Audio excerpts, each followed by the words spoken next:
मगध के उत्कर्ष के इतिहास की बात करें तो दोस्तों, मगध साम्राज्य की उत्पत्ति उस समय हुई थी जब 6ठी शताब्दी ईसा पूर्व से 4ठी शताब्दी ईसा पूर्व तक 4 महाजनपद मगध, कौशल, वत्स, अवंती एक दूसरे के ऊपर वर्चस्व स्थापित करने के लिए संघर्ष में लगे हुए थे। अंत में मगध उत्तर भारत में सबसे शक्तिशाली और समृद्धशाली साम्राज्य के रूप में स्थापित हुआ था। मगध प्राचीन काल से ही राजनीतिक उत्थान पतन और सामाजिक जागृति का केंद्र बिंदु रहा है। मगध बुद्ध के समकालीन एक शक्तिशाली एवं संगठित राजतंत्र था।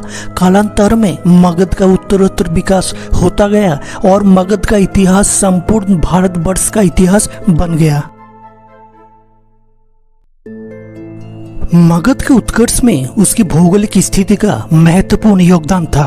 मगध साम्राज्य चारों ओर से घने जंगलों और नदी घाटियों से घिरा हुआ था। मगध के प्राचीन राजधानी राजगृह 5 पहाड़ियों से घिरी हुई थी। ऐसे में शत्रु के लिए मगध की राजधानी पर हमला करके जीतना लगभग नामुमकिन था। कालांतर में मगध की राजधानी पाटलिपुत्र बना। पाटलिपुत्र भी गंगा और सोन नदी के संगम पर स्थित होने के कारण सुरक्षित था।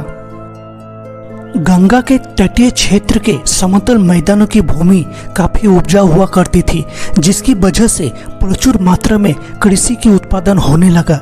अत्यधिक मात्रा में कृषि के उत्पादन से मगध की आर्थिक संपन्नता में वृद्धि हुई।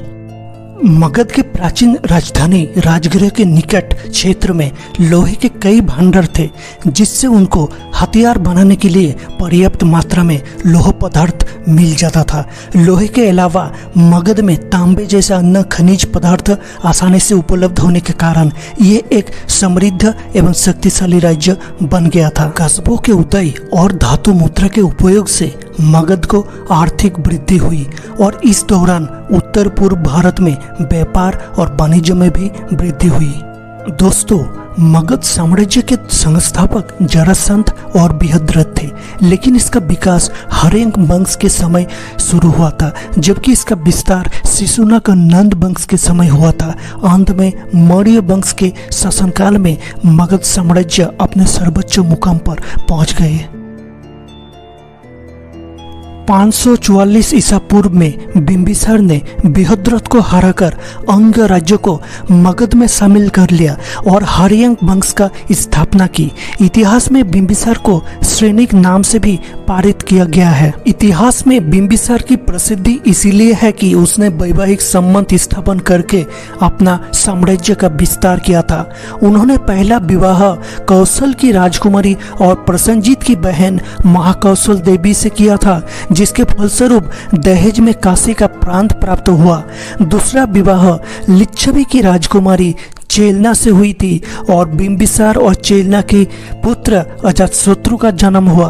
तीसरा विवाह पंजाब के मद्र कुल के राजकुमारी क्षेमा से हुई थी। अजातशत्रु ने उनके पिता बिंबिसार को हत्या करके 492 ईसा पूर्व में मगध के सिंहासन पर कब्जा कर लिया था। अजातशत्रु का उपनाम कुनिक था। अजातशत्रु पहले जैन धर्म की मतनाई था, बाद में बौद्ध के संपर्क में आकर बौद्ध धर्म अपना लिया। अजातशत्रु के कुशल मंत्री बरस्कर था, जिसकी सहायता से अजातशत्रु ने वैशाली पर विजय प्राप्त की। बौद्ध ग्रंथ से पता चलता है कि बिंबिसार के मृत्यु के बाद उनकी पत्नी कौशल देवी की भी मृत्यु हो गई थी और इसके बाद प्रसेनजीत ने अजातशत्रु का खिलाफ संघर्ष छेड़ दिया था। पहले प्रसेनजीत पराजित हुआ और भागकर सरबस्ती में शरण लिया था, किंतु दूसरे युद्ध में अजातशत्रु पराजित हुआ और उसे बंदी बना लिया गया था। बाद में दोनों में समझौता हुआ और प्रसेनजीत ने अपने पुत्री बाजीरा का विवाह भी अजातशत्रु के साथ करवा दिया। अजातशत्रु ने गौतम बुद्ध के महापरिनिर्वाण के बाद 483 ईसा पूर्व में राजगृह में प्रथम बौद्ध संगीति का आयोजन किया था। अजातशत्रु के बाद 460 ईसा पूर्व में उदयन मगध का शासक बना था।